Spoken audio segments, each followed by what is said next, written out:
설교 내용에 들어가기 앞서서 우리가 함께 좀 이야기를 나눠야 될 부분이 있는데요. 제가 말씀드릴 부분은 무엇이냐면 예배는 우리가 찬양 시간부터 시작됩니다. 물론 이제 찬양 시간 안에 사도신경이 있지만은 우리가 예배가 언제 시작하느냐라고 정의를 굳이 내린다면 우리 청년들이 함께 모여서 예배하는 마음을 가지고 함께 찬양하고 기도하고 모든 신앙의 고백과 함께 말씀을 듣는 시간까지 포함되는 이 모든 것이 예배이거든요.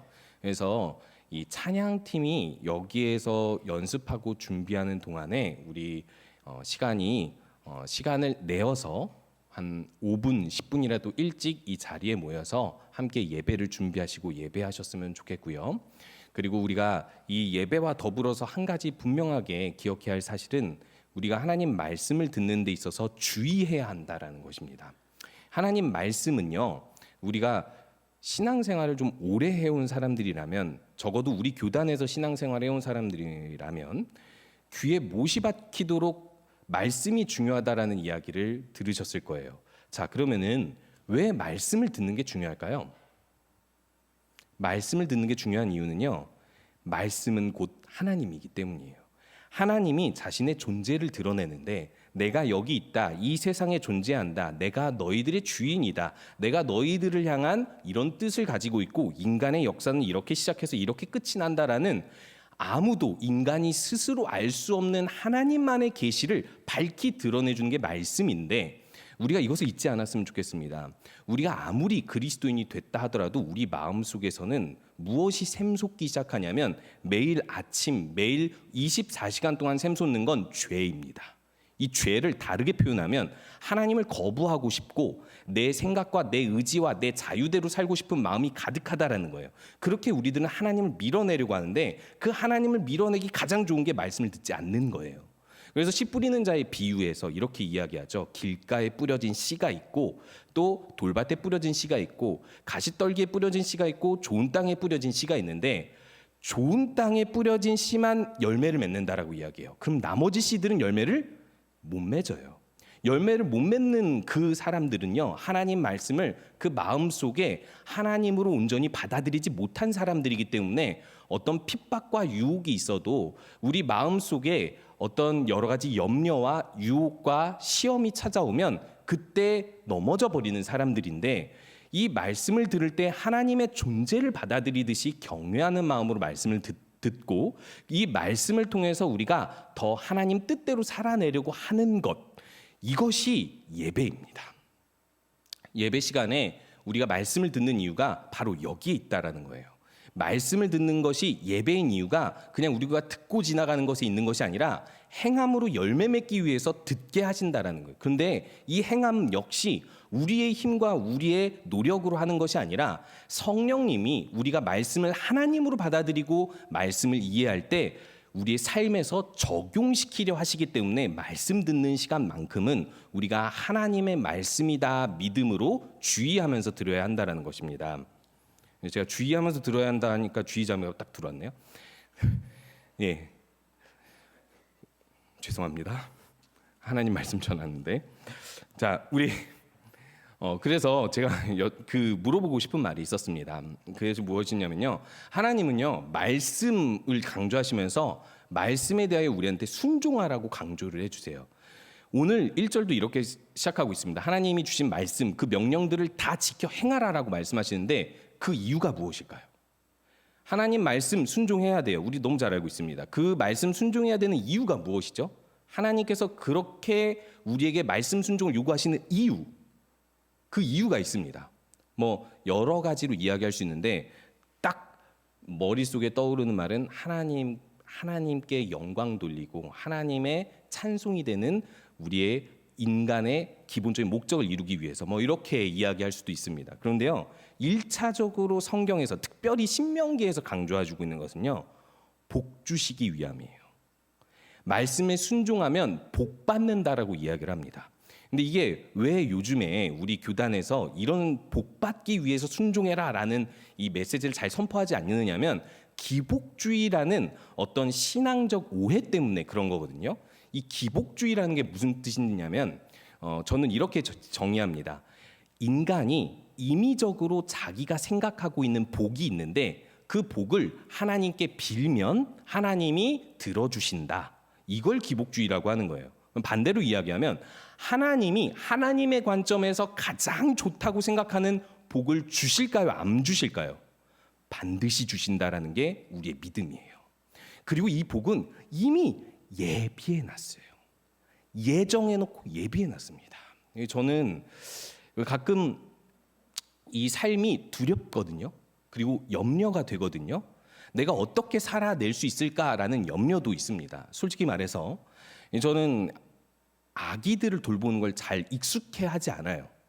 그렇기 때문에 제가 결혼을 하면서 아내와 이런 약속을 했습니다. 뭘 약속했냐면 우리 1년만 있다가, 우리가 좀 늦게 결혼했지만 1년만 있다가 아이를 갖자, 이런 약속을 했어요. 근데 아이래요. 우리 아내는 별로 그것을 좋아하지 않았어요. 왜냐하면 아내도 나이가 좀 있었기 때문에 그런 것이죠. 그래서 조금 본인은 약간 조금 조급하다라는 형식으로 얘기했지만 어쨌든 1년간 아이를 갖지 않기로 했는데 하나님의 역사로 하나님은 인간의 실수를 허용하시는 것 같아요. 그래서 코로나 바로 직전에 아이가 이제 잉태되어서 아이가 이제 태어나고 나서 제가 그런 고민을 했었습니다. 내가 아이를 잘 키울 수 있을까? 경제적으로든 내가 가지고 있는 어떤 인격적으로든 어떤 기술적으로든 아이를 잘 키워낼 수 있을까? 이 세상에서. 이런 표현이 여러분들에게 어떻게 들릴지 모르지만 제가 중고등부 교사랑 또 사역을 좀 오래 했습니다. 그러면서 많이 본 게 뭐냐면 교회를 떠나는 학생들이에요. 근데 교회를 떠나는 학생들이 대부분이 모태신앙, 부모님이 신앙이 있는데 떠나는 경우가 많았기 때문에 저에게 있어서의 경험이에요.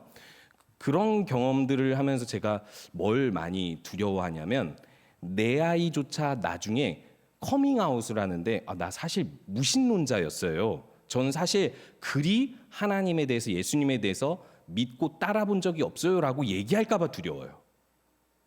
그래서 저는 요즘에도 그게 가장 염려입니다. 우리 아이가 아직 4살밖에 되지 않았지만 혹시라도 지금 제가 식사 기도를 하는데 기도를 안 하려고 하는 걸 보니 혹시 나중에 신앙을 거부하지 않을까? 막 이런 염려들을 이제 미리 하게 돼요.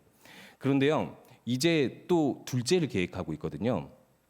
둘째를 계획하면서 내심 가지고 있는 생각은 또 뭐냐면 이렇게 좀 나중으로 미뤘으면 좋겠다. 내가 과연 이것들을 해낼 수 있을까? 아이를 둘 키우는 아빠로 살아갈 수 있을까라는 걱정과 염려가 많이 찾아왔습니다. 지금도 아이에게 더 좋은 아빠가 되어주지 못하고 있는 것이 사실이거든요. 그래서 제가 가지고 있는 이 모든 염려들 속에서 저에게 위안을 주는 게 무엇인 줄 아십니까? 우리에게는요, 하나님만 믿고 따르면 반드시 보장된 영원한 생명, 하나님 나라의 복이 약속되어져 있다라는 거예요. 이것을 상상해 보시면 너무 아름답지 않습니까?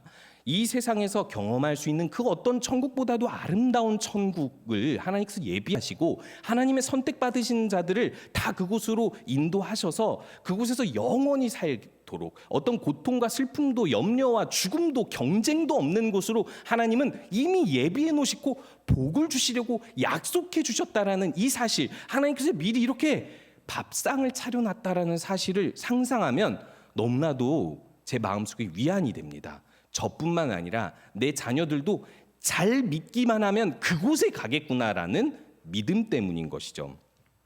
우리가 이것을 잊지 않으셨으면 좋겠습니다. 하나님은요, 우리에게 복 주시기 원하는 분이세요.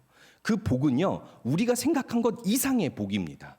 우리에게 이 땅에서 복도 주시지만 그 다음의 세상에서 우리에게 더 영원하고 더 나은 세상으로 복을 약속해 주시는 분이면서 오늘 말씀에서는 이스라엘에게 이 땅에서의 복도 약속해 놓고 예비해 놨다라고 하나님께서 말씀해 놓고 있어요. 그러면서 오늘 8장 7절에서 10절을 보면 그 복이 어떠한 복인지를 이렇게 이야기하고 있습니다.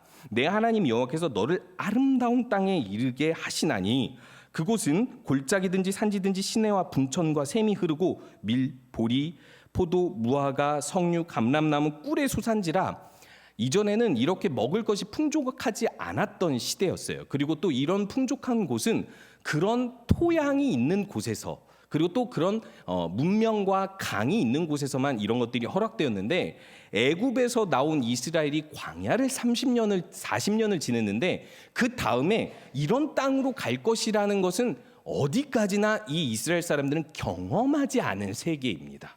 근데 하나님이 아주 구체적으로 이 복을 약속해 놓고 있는 거예요. 그런데 조건이 딱 하나 있는 거야. 너희들이 그 땅을 차지하려면, 그 땅을 정복하고 그 땅을 선물로 얻으려면 딱 하나, 하나님 말씀에 순종하라입니다. 하나님 명령을 따르기만 하면 내가 차지하게 해주시겠다. 그 복을 그대로 주겠다라고 이야기하고 있는 것입니다. 어떤 한 아이가 그 주일학교 교사 선생님한테 이런 질문을 했다고 해요. 천국 가면 우리가 뭐 하나요? 이렇게 물어봤대요. 그러니까 선생님이 이렇게 대답했대요. 천국 가면 우린 영원히 하나님을 찬양하게 될 거야 라고 했더니 그 아이가 이렇게 얘기했다고 합니다. 그럼 천국 안 갈래요. 왠지 아시겠죠? 이 아이에게 찬양이 어떤 의미였는지 모르겠지만은 그 주일학교 찬양 시간이 지루했을 수 있죠. 그리고 또 찬양하는 것이 그 아이에게 있어서는 율동하느라 힘들어서 그랬는지 모르겠지만은, 저도 어렸을 때 그 어른 찬송가가 되게 싫었거든요. 어렸을 때 얘기입니다. 어른이 되고 나서 은혜를 받고 나서는 이제 어른 찬송가 너무 은혜로운데, 어렸을 때는 어른 찬송가만 나오면 그냥 막 몸이 근질근질 거렸어요.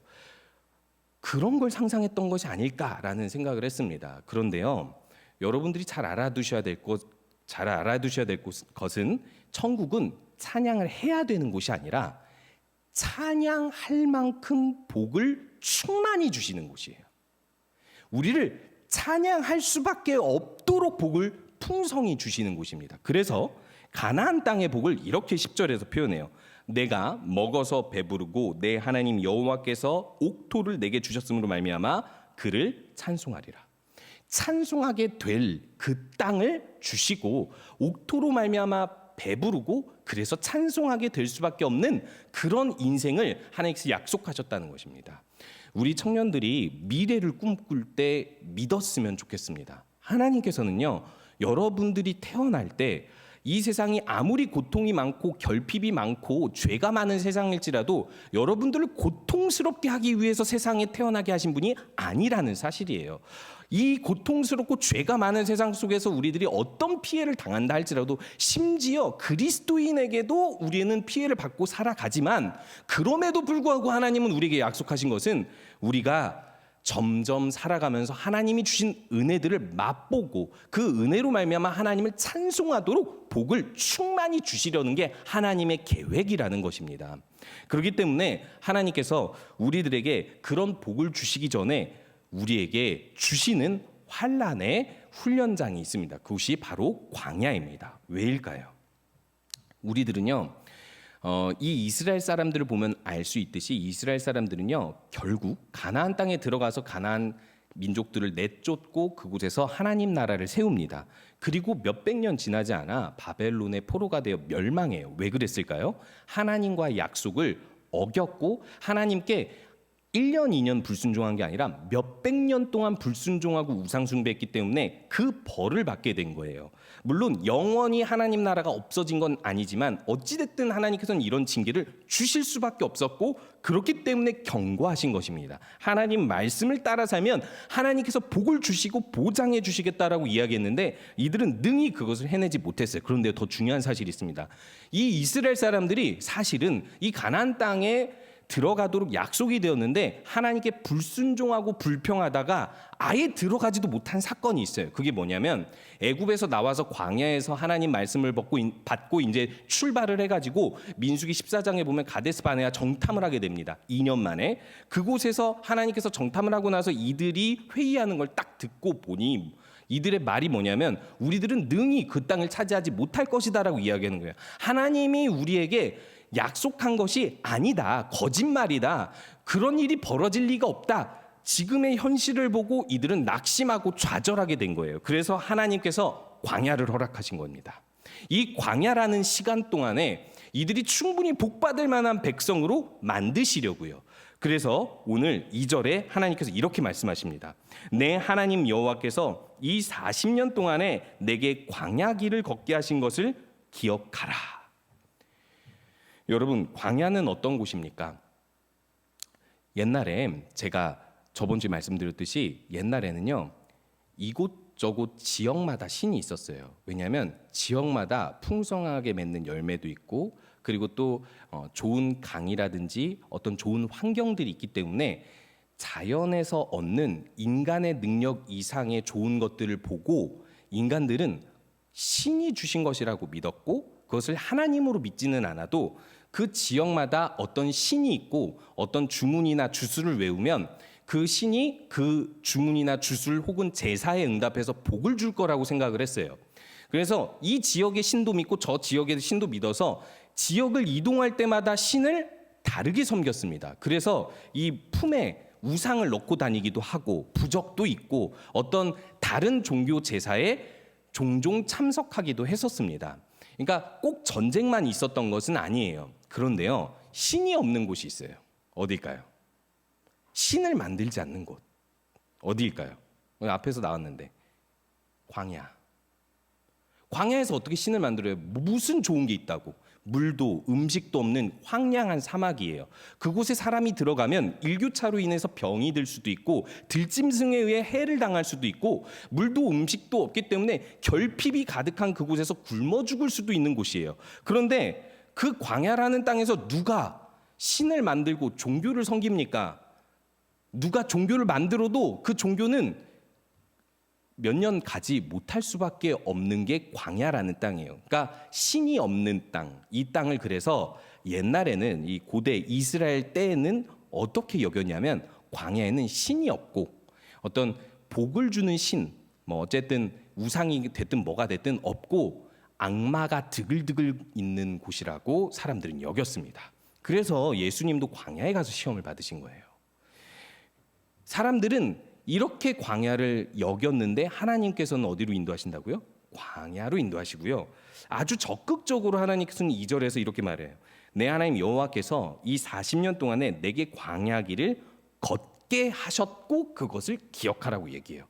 하나님, 제가 생각해 보면요, 하나님은 가끔 믿을 수 없는 행동을 합니다. 하나님은 조금 선하지 않은 분 같아요. 왜 인간에게 이런 고통을 주시죠? 우리들은 이런 질문을 던지게 돼요. 그런데 반대로 생각을 해보면 하나님은요, 우리에게 복을 주실 것을 약속해 주시지만 우리가 미래에 그 복을 능히 받지 못할 사람이라는 것도 내다보시고 계세요. 그래서 오늘 우리가 읽은 말씀 외에 8장 11절부터 20절에서는 하나님의 염려가 등장하는데요. 이렇게 이야기합니다. 14절에 보니까요, 내 마음이 교만하여 내 하나님 여호와를 잊어버릴까 염려하노라.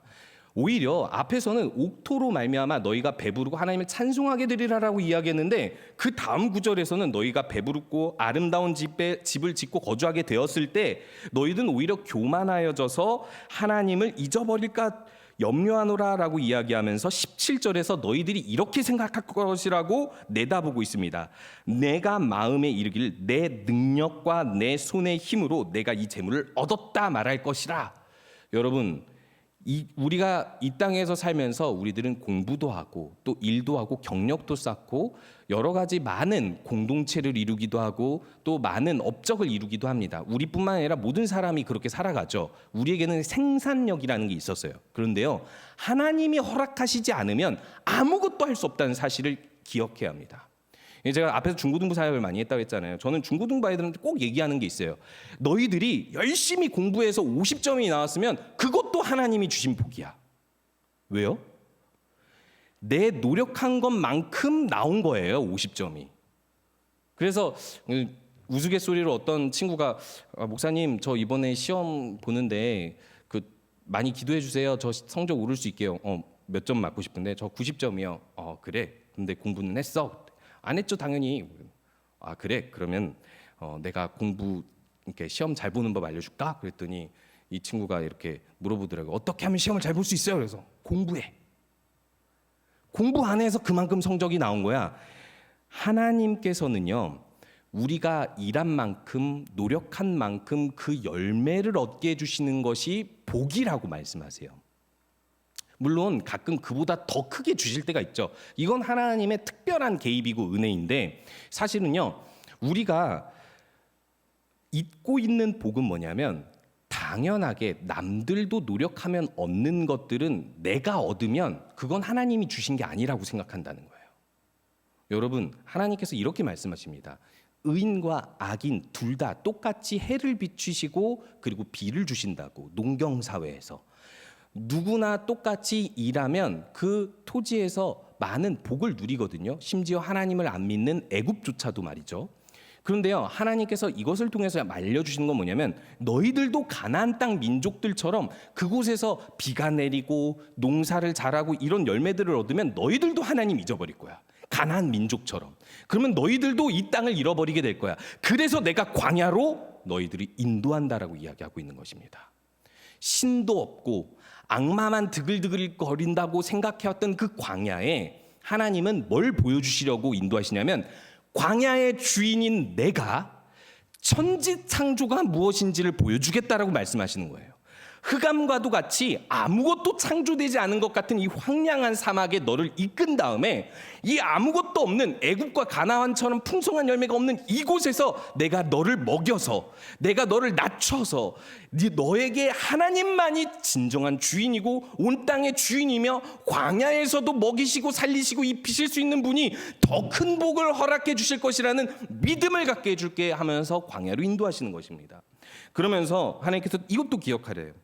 너를 낮추시며 너를 시험하사 내 마음이 어떠한지 그 명령을 지키는지 지키지 않는지 알려 하심이니라 라고 이야기하고 있어요.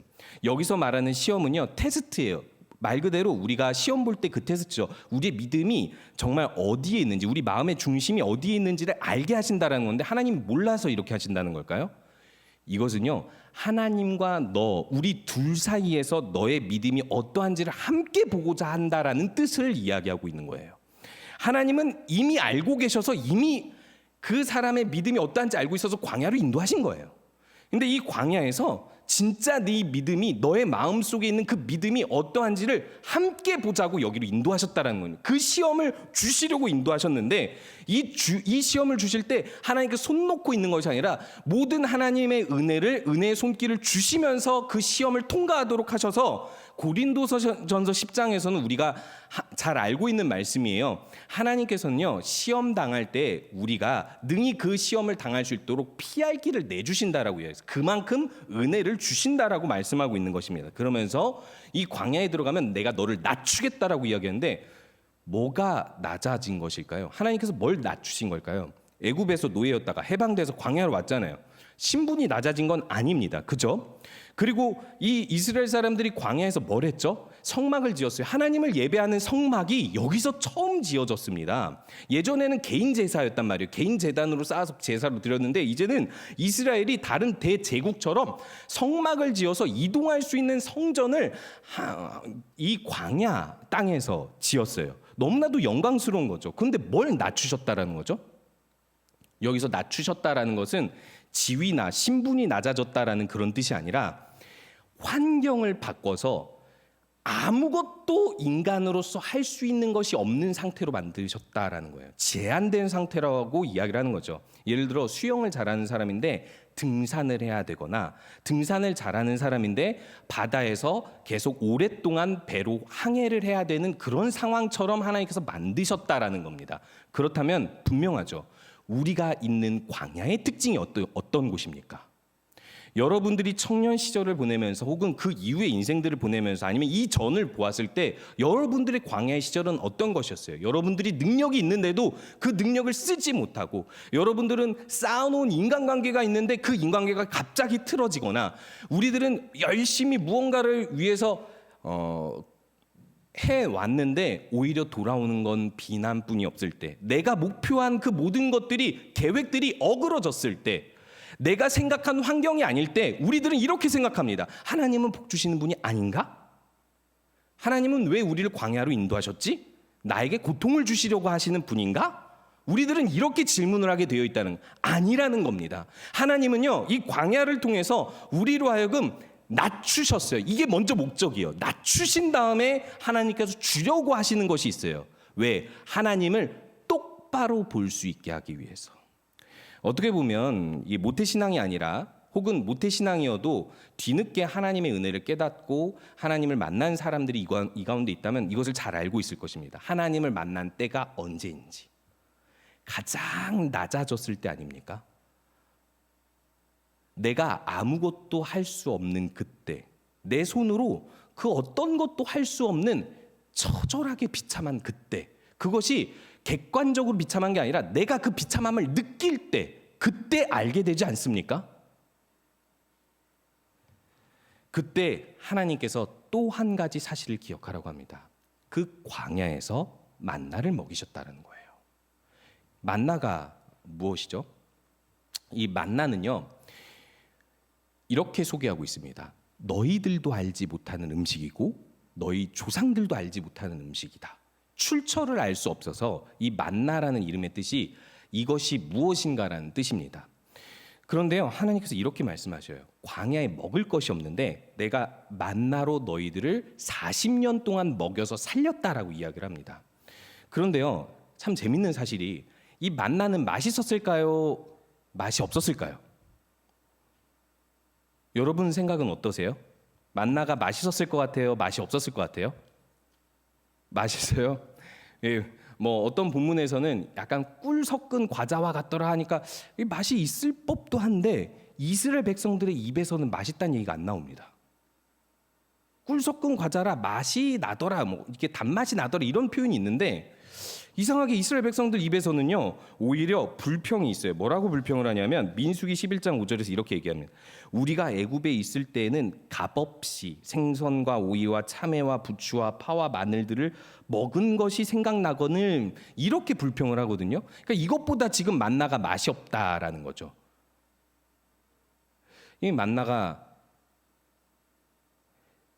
왜 맛이 그리 없었을까요? 제 생각에는 이 만나가 맛없지도 않았을 것 같아요. 이게 일단 객관적으로 설명하는 게 꿀 섞은 과자 같다라고 이야기하는 게 맛이 아예 없다고는 생각하지 않습니다. 저는 약간 꿀꽈배기를 이렇게 상상을 했는데 어쨌든 맛이 아예 없지는 않는 것 같아요. 그런데 이들이 애굽에서 경험한 음식들보다는 이스라엘의 주관적인 평가로는 맛이 좀 떨어지는 것 같습니다. 그리고 이것이 조상들도 알지 못하고 이들도 알지 못하는 이름을 알 수 없고 막 맛도 그렇게 뛰어나지 않는 음식을 왜 먹이셨을까요, 하나님은?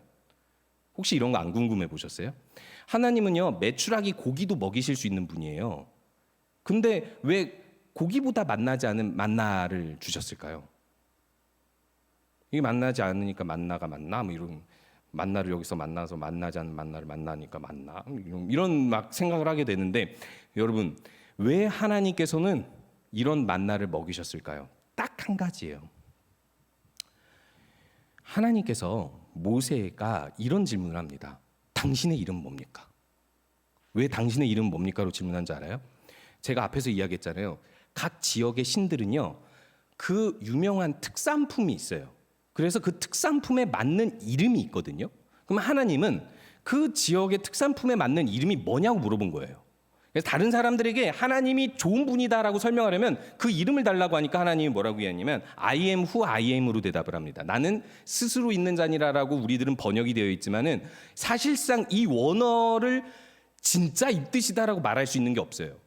그냥 히브리어로도 보면은 그냥 딱 나는 그냥 그런 그 사람이다, 이런 뜻이에요. 그러니까 이름이 없다라는 뜻이 되기도 하고 하나님이 스스로 존재한다라는 뜻도 됩니다. 그래서 학자들은 먼저는 이렇게 생각을 합니다. 하나님은 어떤 다른 우상들과 비교할 만한 이름을 주시지 않았다. 비교할 수 없으니까. 자, 왜 그러신지 알겠죠? 만나가요, 이름의 뜻도 무엇인가예요. 만나가 진짜 만난지도 모르는 그런 정체 모를 음식인 이유는요, 이 만나라는 음식이 중요해지지 않기 위해서입니다. 하나님이 이 만나를 주셔서 우리를 먹여 살리셨다라는 의미만 남게 하기 위해서 하나님께서 만나를 주신 거예요. 그렇게 만나지 않는 만나를요. 마찬가지입니다. 성경에서 이름 없는 사람이 등장을 해요. 하나님의 사람.